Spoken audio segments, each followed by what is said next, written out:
Hey guys, welcome back to the channel. Today I want to read a post called "I don't think I love my husband anymore because of his depression." I feel like there is a bit of backstory to our lives to bear with us. I really need to get this out, and I don't want to admit this to my friends or family until I decide if I want a divorce or not. We, a 30-year-old male and female, have been together for 6-ish years and married for 1.5 years. Shortly after our wedding, he started suffering from depression varying in degrees. Sometimes not that bad, but other times can't get out of bed bad. We both come from abusive and messed up childhoods. We have both gone through depressions before, but only I've ever seen a counsellor to deal with work through my childhood trauma. He has benefits to go, but has never agreed to go. He was self-medicating with alcohol and became alcohol dependent. With the help of AA, he is now sober, though he has had slip-ups over the years. So, for the last few months, his depression has been really bad. I've given him the counsellor information, and it is well covered by our benefits, but I can't make him go. Our sex life is non-existent, because neither of us feel very intimate with each other right now. He is depressed, and that means he isn't pulling his weight when it comes to chores and responsibilities. I'm also working full-time and in university part-time, so having to take on his duties is driving me into the ground, physically and mentally.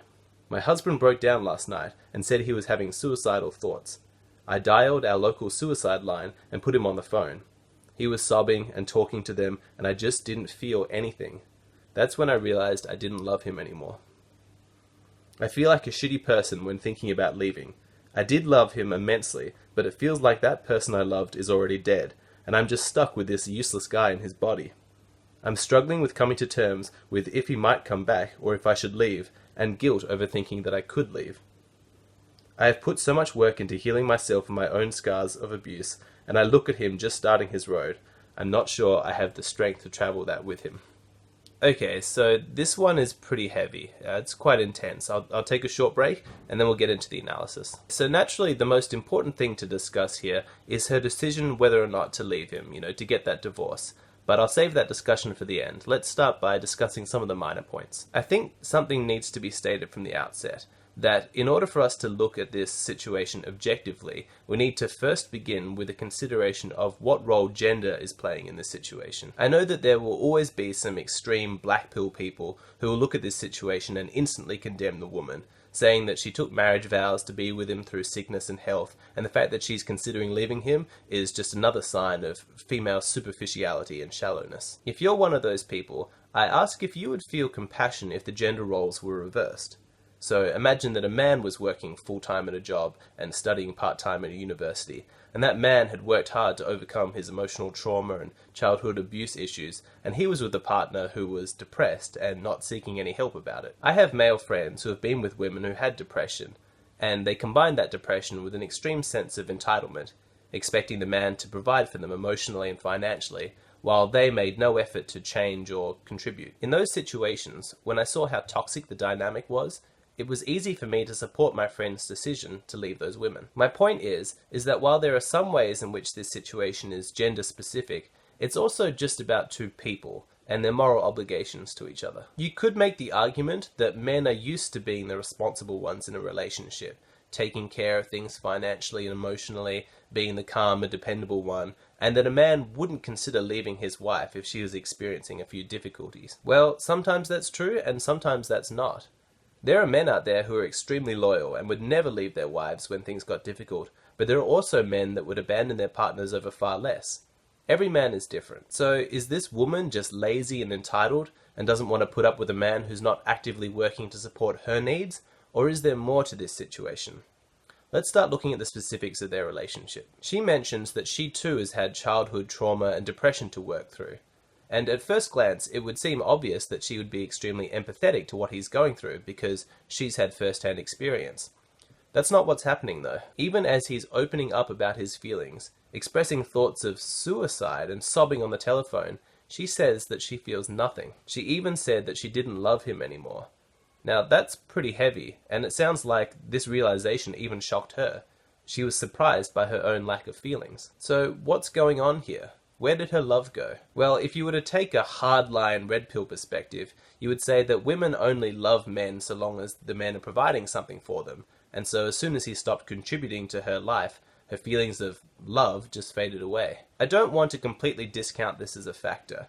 I've certainly seen enough real-life relationships where women shamelessly abandon men once things get difficult to know that this is a real thing. My guess is that this selfish love phenomena certainly is playing a part in her current mindset, but to say that it would be the only motivating factor would be to oversimplify the situation. The truth is always more complicated and often involves multiple factors. Here, we need to acknowledge that shutting down one's feelings is a common psychological coping mechanism. Sometimes, when you strongly love or care about somebody who's not seeking help or hurting themselves, you need to create some distance emotionally and often physically from that person just to protect yourself. You see this all the time with friends and family members of drug addicts when they struggle watching somebody that they care about engage in self-destructive behavior. They need to create some distance. If she's had a long and painful struggle to overcome her own personal demons, then watching him just surrender to his might be too painful for her to watch. So when she says, "I don't love him anymore," I don't think that's an accurate statement.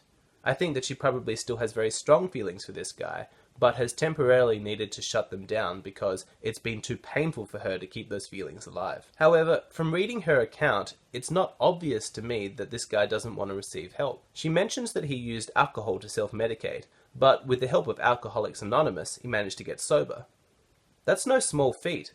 Overcoming an addiction like that takes a lot of hard work and courage. To me, the fact that he became sober is evidence that he is willing to change and that he's capable of healing his demons. The fact that he was able to open up about his suicidal thoughts and speak to somebody on the phone is also evidence of his capacity for change. While we don't know the day-to-day activities of this man, the picture that she paints of somebody who's completely unwilling and incapable of change doesn't sound entirely accurate to me. It begs the question, are we being told the whole story here? Perhaps there are other relevant details that factor into her consideration about getting a divorce that she's not sharing. Is there another man in the picture? Is she bored with married life and after 6 years with this guy wants to see what it's like to explore other relationships? Does she resent having to support him financially and would rather just be by herself or maybe with a guy who makes more money than she does? These are only questions. I'm not making accusations because there's no evidence.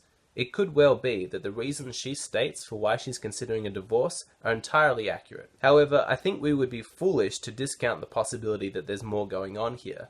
Certainly, if I was her friend and she was telling me all of this, I would be asking a lot more probing questions to see if there's more to the story. It could well be that she thinks that his depression is the most morally acceptable reason she has for considering a divorce, and so she's just focusing on that. If that was the case, then it's likely that she posted this confession on the internet because she's looking for other people to agree with her, to make it easier for her to rationalize her plans of leaving him. Or, like I said, the issue could be exactly as she's presented it, and she's genuinely confused about her feelings and her relationship, and this confession that she's posted is a sincere attempt to get help from other people. There is evidence to suggest that that is the case. It's not like she doesn't want her partner to get better. She's been actively promoting the idea of him going to therapy, which in his case I think would be a really good idea. Even if he doesn't see a counselor, I think it's still a really good idea for her to see a professional to help her deal with this situation. Living with somebody who has depression can take a huge emotional toll, and you need to develop some strategies to help you cope. When you're feeling overwhelmed, your initial response is often to just run away. This is too hard, life is too difficult, I just want to get out of here, I just want to divorce my husband. Seeing a professional therapist can help you not feel so overwhelmed. It's somebody who's on your side and who's there to help meet your emotional needs. Perhaps in an ideal world, this woman is Superwoman, and she has the ability to handle her partner's depression and meet all of his emotional needs with complete ease. That's not reality though. We often look to our romantic partners to solve all of our problems, as if they're these godlike beings with divine powers, but they're not. They're human and they're imperfect and broken, just like us. Everyone's capacity for love has a limit.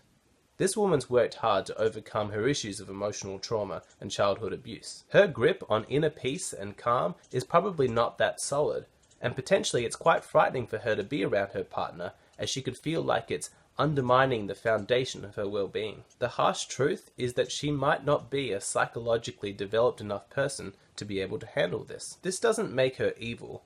It just means that in her personal evolution, she hasn't yet developed the necessary empathy to be able to be there for somebody in crisis. What's especially tragic about all of this is that in all likelihood, he didn't feel safe enough to admit the depth of his depression until after they got married. This sort of thing is quite common. Someone is scared to admit just how deep their unhappiness goes, out of fear that if they reveal too much, their partner will get scared and leave them. So they wait until they feel secure in the relationship, until something like marriage, before they allow themselves to truly open up. So this couple is married for 1.5 years, and he finally feels safe enough and secure in the relationship to admit that he has suicidal thoughts, and now she wants to leave him. If she does go for a divorce, the effect that it will have on him is probably going to be extremely negative.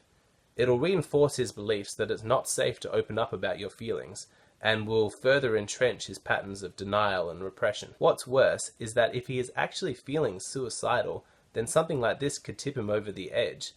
This is a very delicate situation and there's a lot at stake. So now I want to turn the discussion to the question of whether or not she should divorce him.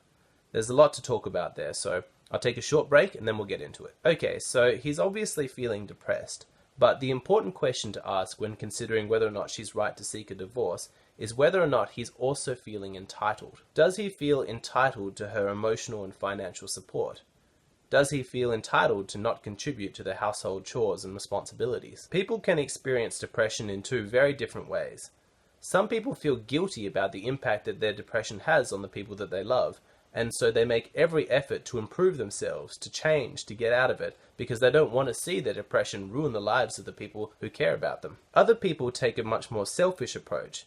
They think, well, I'm depressed, and so it's other people's duty to take care of me. They believe that their depression gives them the right to the support of other people, and they have no difficulty exploiting the generosity of others. I don't think that this woman has given us enough evidence to say with certainty which type of depression her husband is experiencing. I think that it's a positive sign that he was able to open up about his suicidal thoughts, and that he was willing to speak to somebody over the phone. I really hope that he takes the next step and actually speaks to a professional counselor. One of the difficulties with this is that if he's feeling extremely vulnerable, he might be interpreting her suggestion that he see a therapist as a personal rejection. He may think, I'm opening up to you, I'm sharing my feelings with you, and it feels as though you just want to push me off to somebody else. To a certain degree, these feelings are understandable, but it goes back to what we talked about earlier, that your partner isn't a superhero who can fix absolutely everything for you. She may be saying, I think you need to see a professional therapist because I'm not equipped to help with something this serious.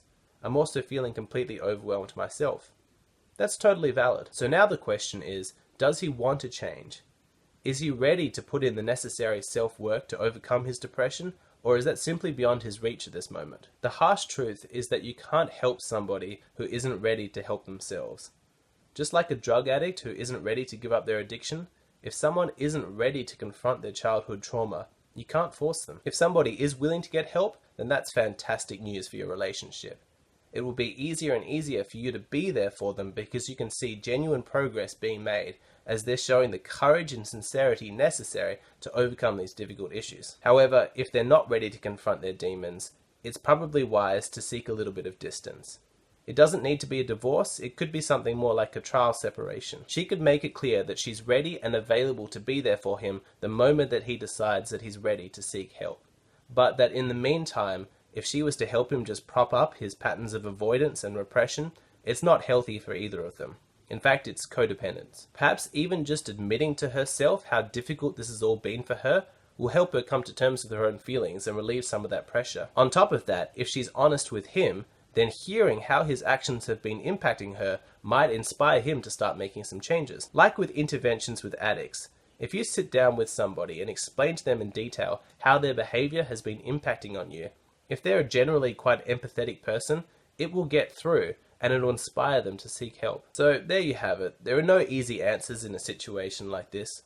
Traumatic childhood experiences can be very difficult to overcome and far beyond the grasp of our romantic partners to fix for us. While considering a divorce after only 1.5 years of being married is obviously not an ideal situation, I wouldn't be too quick to heap blame on either party. Assigning fault to just one person is a quick and easy way to relieve the pressure of a situation and make you feel more in control. But it's an intellectual cop-out. Sometimes there are just horrible situations that are nobody's fault. Life is just difficult. The best thing that we can do is empathize with the suffering of others and work in good faith to help each other through the difficult times. So that's all I have to say on this matter. I'd be curious to hear what you think. please leave a comment below letting us know what you thought about this situation. Also, be sure to like the video, and if you haven't done so yet, make sure you subscribe to the channel. If you have a question for me, or you'd like me to do a video commenting on a situation, then just hit me up through my Patreon page. There's a link in the description box below. I want to thank you so much for watching, and I'll catch you again next time.